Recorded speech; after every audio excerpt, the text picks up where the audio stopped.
Ethan Vance stood at the kitchen sink, sleeves rolled up past his elbows, scrubbing the stubborn film of diesel and dirt from his hands. He had just finished greasing the baler and was thinking about supper, thinking about whether there was still stew left in the pot from yesterday, when the harsh ring cut across the quiet rhythm of the evening. Max lifted his head from the rug by the door, ears pricking, amber eyes fixed on Ethan.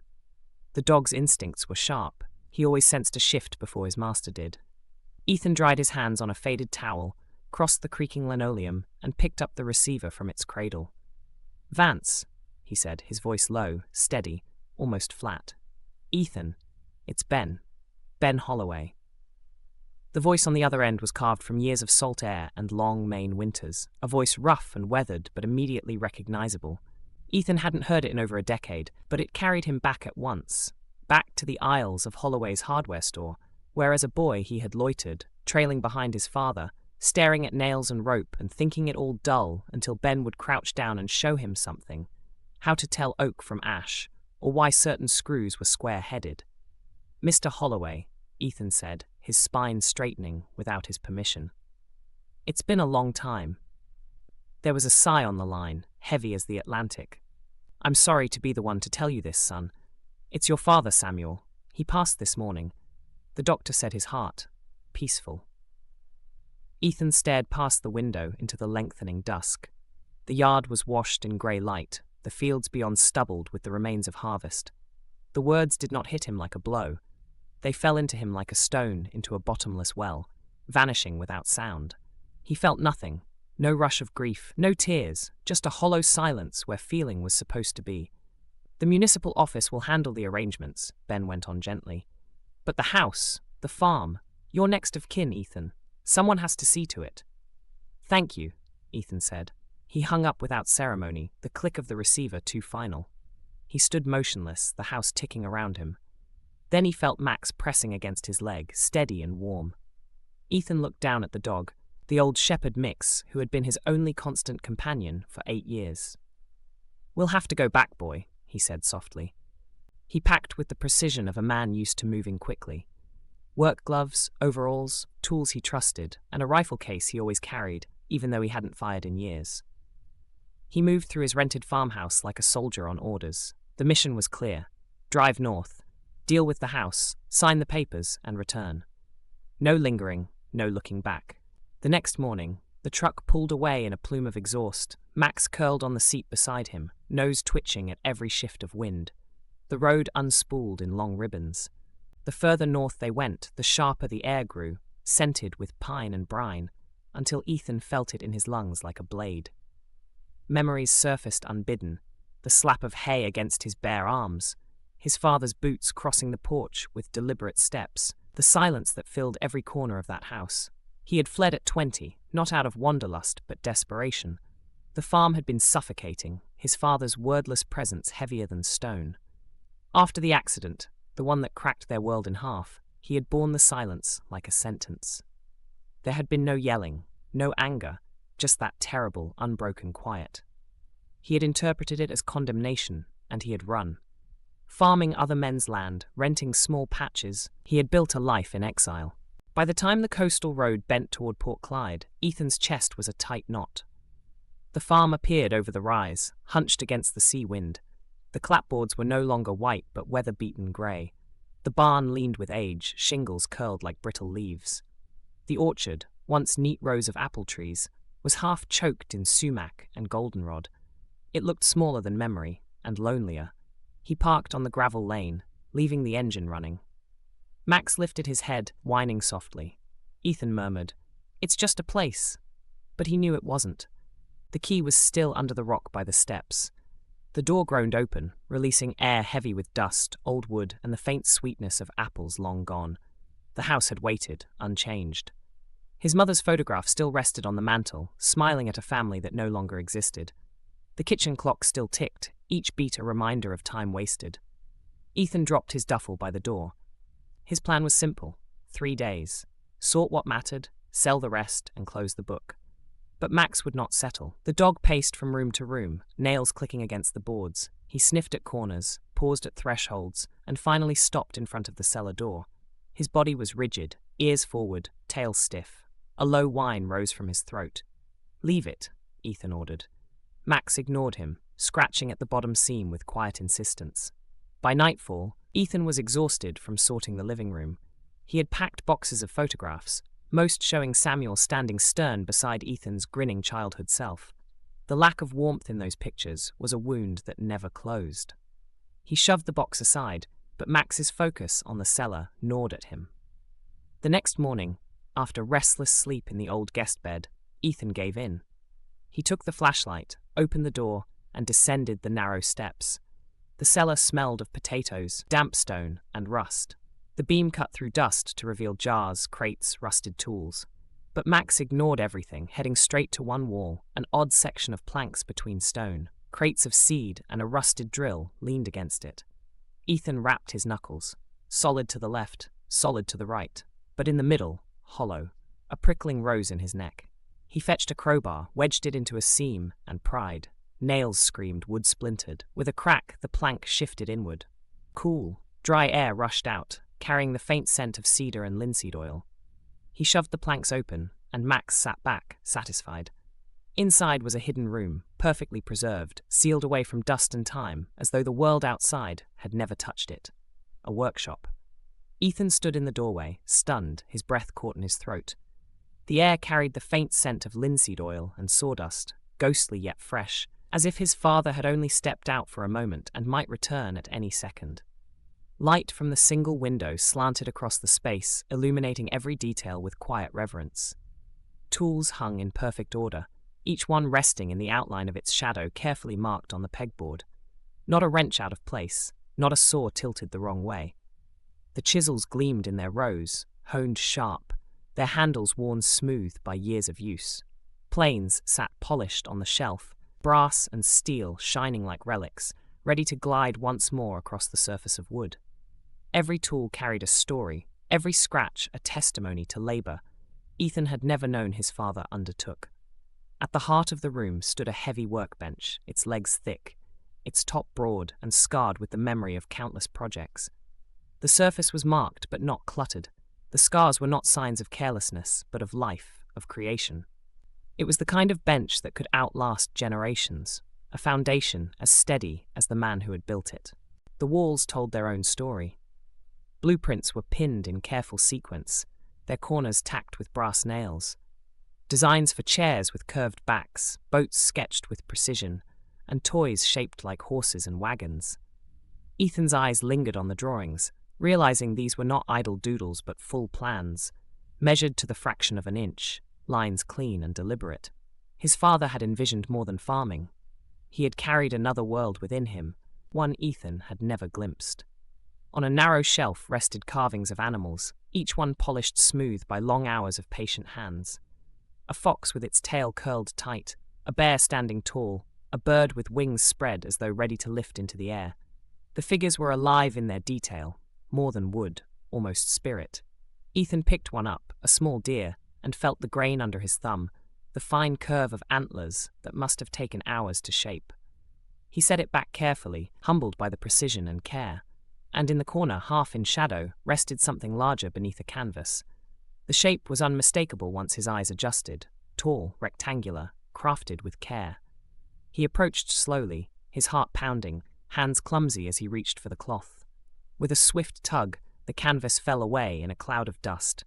A crib, walnut, dark and rippling, the surface rich with waves of grain that seemed to move beneath the light.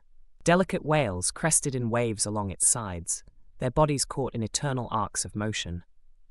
Ethan gasped aloud, his throat tightening. The piece was unfinished, one post still rough, the lighthouse atop it only half formed, a suggestion of stone and tower yet to be completed. But even in its incompleteness, it was exquisite. His hand trembled as he reached out, brushing across the polished side. It was more than wood. It was artistry, the kind of creation that demanded not only skill, but devotion. The realization staggered him. This was no work of a gruff farmer, no product of idle hands. This was the work of an artist. His father, the silent, stoic man who had seemed chained to soil and harvest, had harbored within him a gift Ethan had never seen. A secret life, a language not spoken but carved. On the bench nearby lay a leather-bound book, the edges darkened with oil and time. Ethan lifted it with reverence, its weight solid in his hands. He opened the cover, and the first page revealed neat entries written in steady script. Notes on wood, walnut, maple, oak, lines about the patience needed for joinery, the strength of dovetail joints, the grace of hand-planed surfaces. Each page was a lesson, a catalogue of discipline, of craft carefully practiced. But as he turned further, he saw something more. Between the instructions, slipped into the margins and empty spaces, were letters. Not addressed to him, but to Mary, his mother. Ethan's heart clenched as he read, the words pulling him deeper into a man he had never known. The boy is 13 today. He has your eyes. I tried to teach him the engine, but I do not have the words. Ethan's breath caught, the letters swimming in his vision. His father's silence had not been born of anger. It had not been rejection. It had been something far more fragile, far more human. His father had loved fiercely, but he had lacked the language to show it.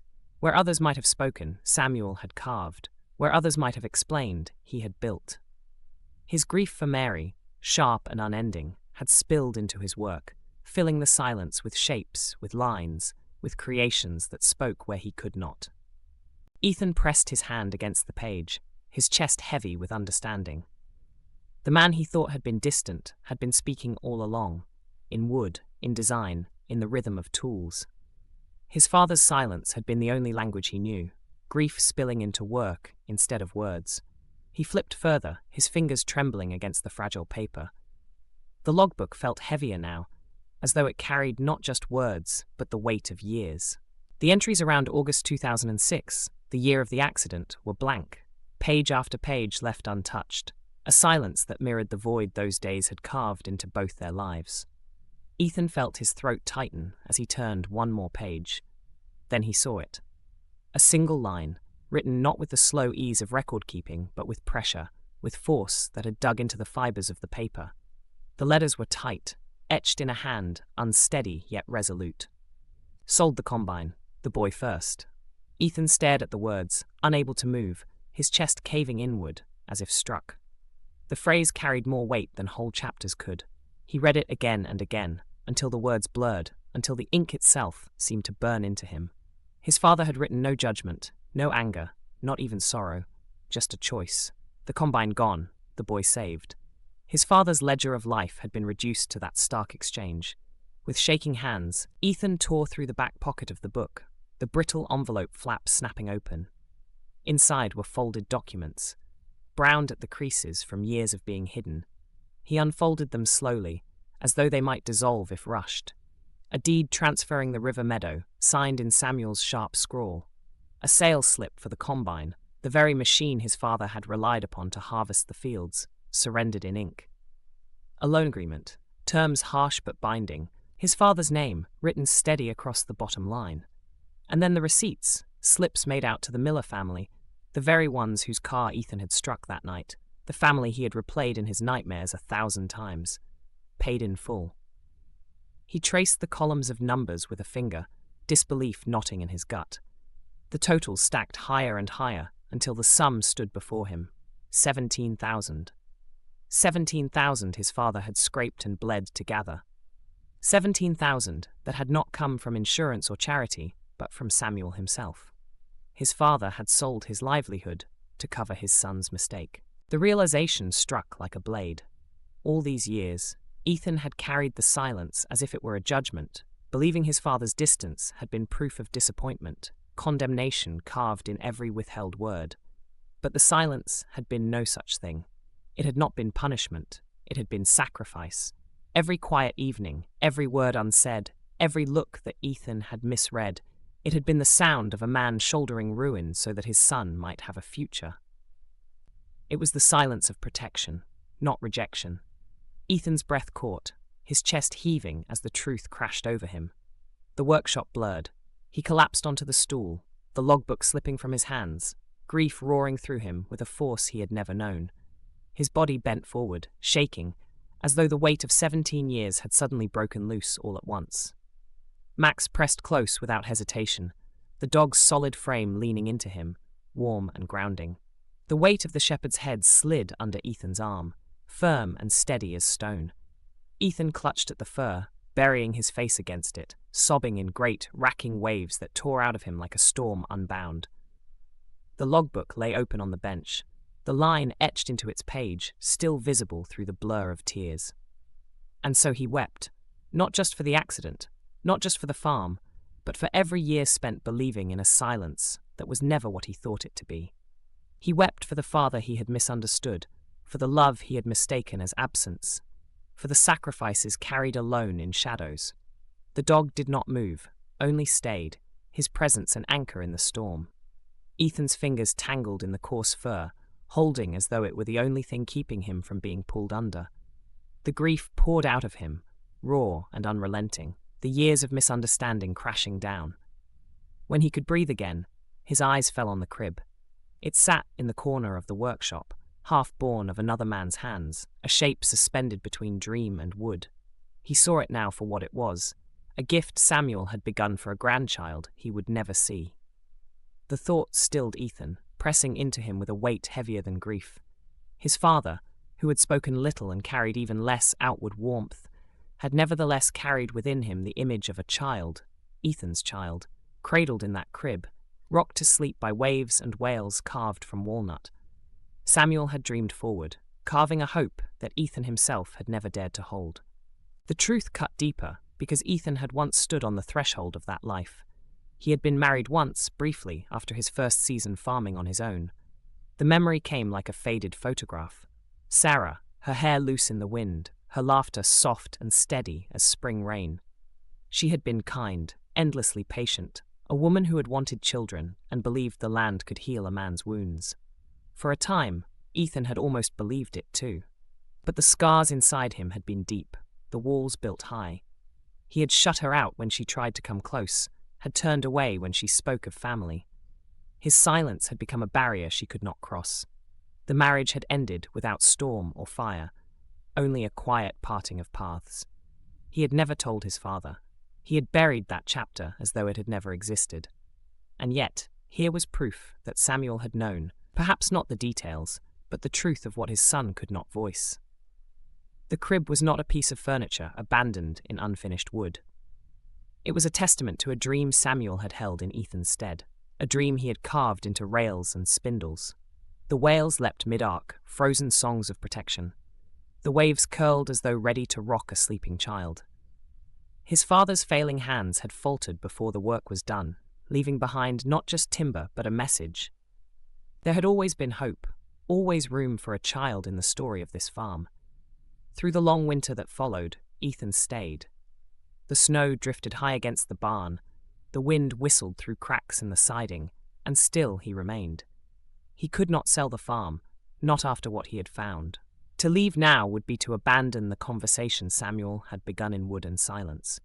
So he chose to stay, and in staying, he began to heal. He repaired the porch where boards had rotted soft, the sound of his hammer ringing into cold mornings. He cleared the orchard, cutting back branches heavy with neglect, each stroke of the saw opening the trees to light again. He fed the soil, scattering compost and turning earth with the steady rhythm of a man learning patience. And when the work above was done for the day, he descended into the hidden workshop below.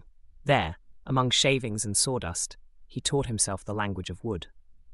The air smelled of resin and oil, of old tools long unused.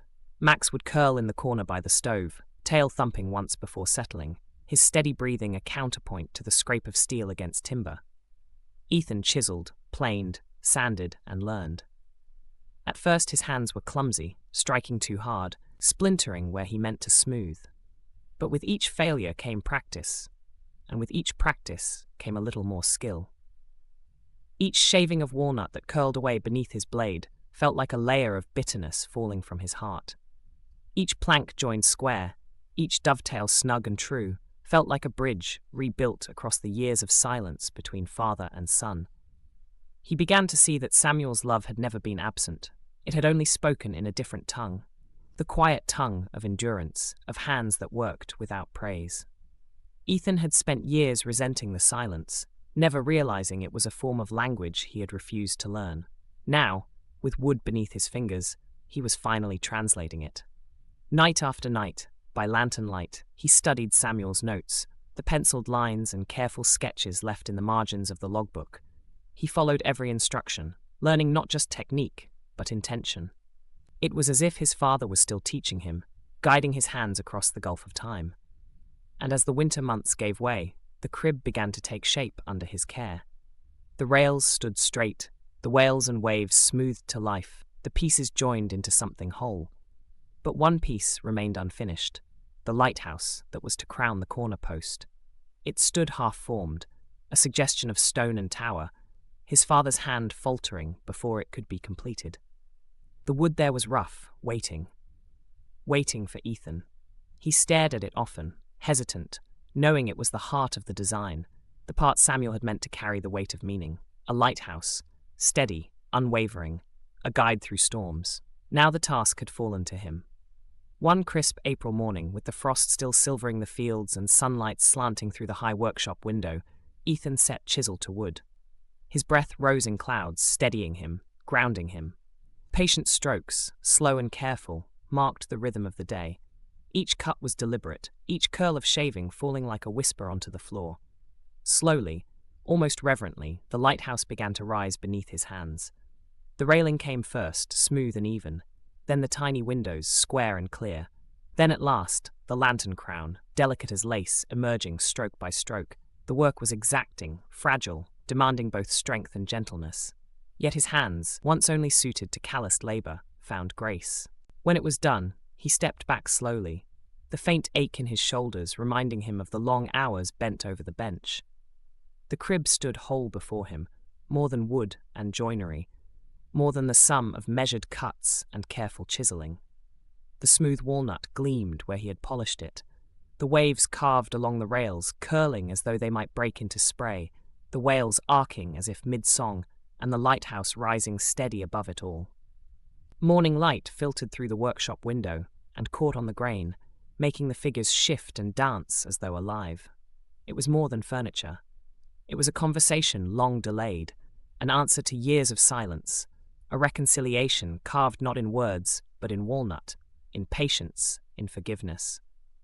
Ethan stood there longer than he meant to, the air of the workshop thick with linseed and memory. He could almost feel his father's presence at his back, not as a ghost but as a partner, the way a teacher stands quietly while the apprentice finally understands. Every notch and curve carried Samuel's lessons, lessons once hidden behind gruff silence, lessons that Ethan had only now begun to hear. The crib was not only a piece of work, it was an unspoken dialogue finished across time. He lifted it with care, the solid weight a reminder of what it carried. The wood creaked faintly in his hands as though alive with its own breath.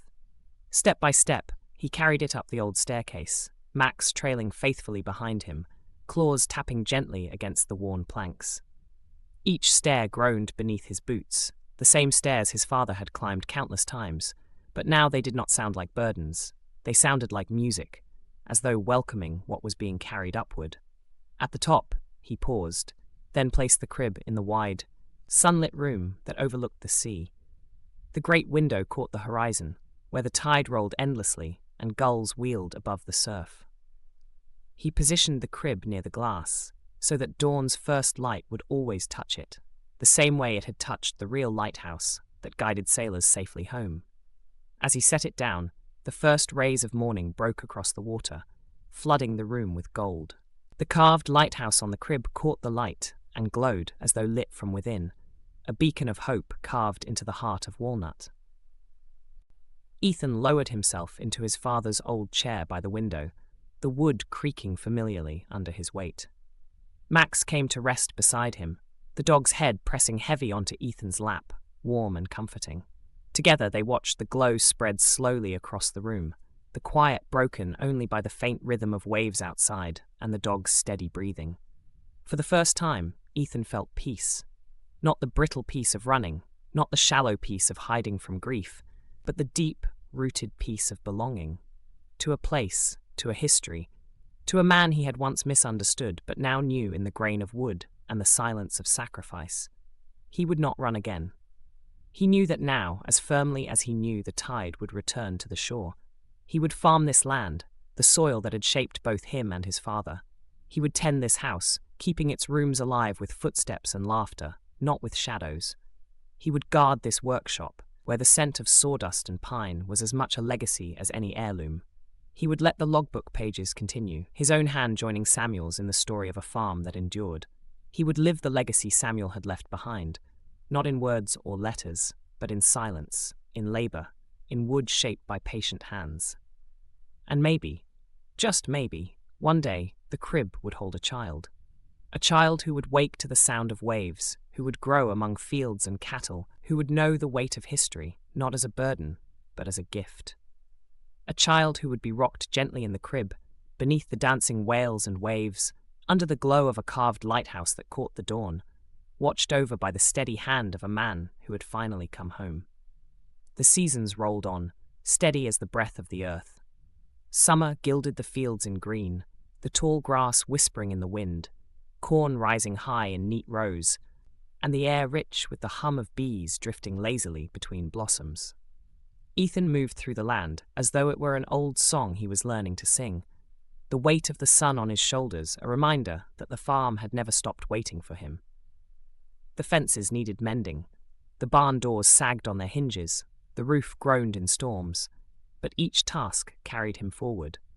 Each swing of the hammer, each turn of the soil, stitched him tighter into the place he had once thought belonged only to ghosts. Autumn came in slow waves, painting the hills in amber and rust, the orchard heavy with apples that bent the branches low. Ethan worked beneath them, the sweet scent of bruised fruit clinging to his clothes, and Max padded faithfully at his heels.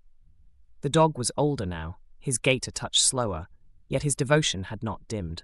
Together they gathered what the land offered, filling baskets and barrels, storing away for the cold months ahead.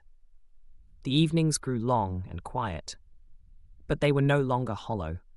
They were filled with the warmth of firelight, the steady rhythm of Ethan's pen scratching across the logbook, the soft sound of Max's breathing curled at his feet. Winter closed in again, the snow sweeping over the fields in white silence, the farmhouse standing firm against the cold. Yet this silence was not the empty, aching void Ethan once knew. It was thick with memory, with the weight of labor done and the comfort of presence shared. It was silence shaped by purpose, full of the steady thrum of work, the cadence of a man who had found peace not in running from his past, but in living inside it. The rooms no longer rang with loneliness. They carried the scent of wood smoke, the faint marks of boots at the door, the soft murmur of cattle pressing against the fences outside. Ethan moved through the farmhouse with quiet assurance, each step carrying not only his own weight, but also the echo of the man who had come before him. Where once he had seen only absence, he now saw continuity. The tools in the shed bore the wear of his father's hands, and now his. The fields bore the imprint of years of labor, his father's sweat and his own mingling in the soil. Max, greying at the muzzle, would rest his chin on Ethan's boots at night as though anchoring him, as though saying without words that this was where he was meant to stay. The house was no longer a tomb. It was a living place, filled with the language of daily life. The creak of old floors when he rose before dawn, the clatter of buckets, the ring of an axe splitting wood, the quiet rhythm of tools against timber. The ghosts had softened, their sharp edges dulled by love and understanding. Now the echoes in the hallways were not frightening reminders of what he had lost, but gentle affirmations of what endured. The house seemed to breathe again, its walls settling with warmth, its windows framing the steady passage of the seasons. Down in the workshop below, the scent of linseed and pine never faded. The workbench carried both past and present, his father's projects abandoned mid-stroke, his own taking shape beside them. The logbook lay open, its pages bridging two lives. Ethan's handwriting, rough and steady, now joined his father's deliberate scrawl. Two voices across time, not speaking directly but conversing all the same. Side by side, their words filled the empty lines, the gaps between them narrowing until they felt almost like one hand. In that space, Ethan no longer felt the urge to run from silence. He welcomed it. He understood it now, the way a man understands the grain of wood after years of planning it smooth. Silence was not emptiness, it was fullness, the reservoir of sacrifice, the proof of love that never needed to shout.